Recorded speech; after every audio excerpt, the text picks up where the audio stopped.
அவர் சொன்னது வீடியோவில் இருக்கு.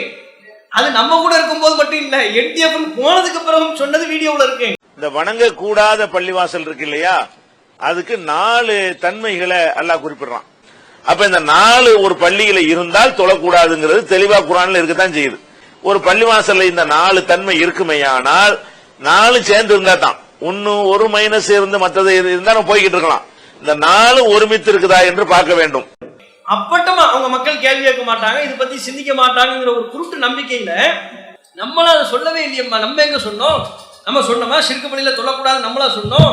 நம்ம அந்த 4 பண்பும் சேர்ந்து இருக்கிற பள்ளியில தான் தொழக்கூடாதுன்னு சொன்னமே ஒழிய ஷிர்க் பள்ளிக்கு நம்ம சொல்லவே இல்லைன்னு அப்பட்டமா போய் நிலைப்பாடு மாட்டோம். இப்படி பொய் சொல்லக்கூடிய ஆளு மார்க்கம் சொன்னதுக்கு தகுதியா?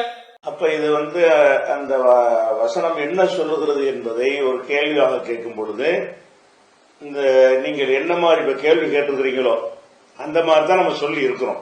4 அம்சம் இருந்தால்தான் அது தொழக்கூடாத பள்ளிவாசலா ஆகும்.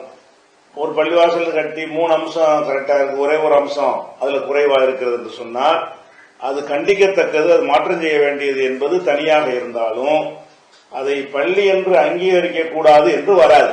அந்த பள்ளிக்கு போகலாம்.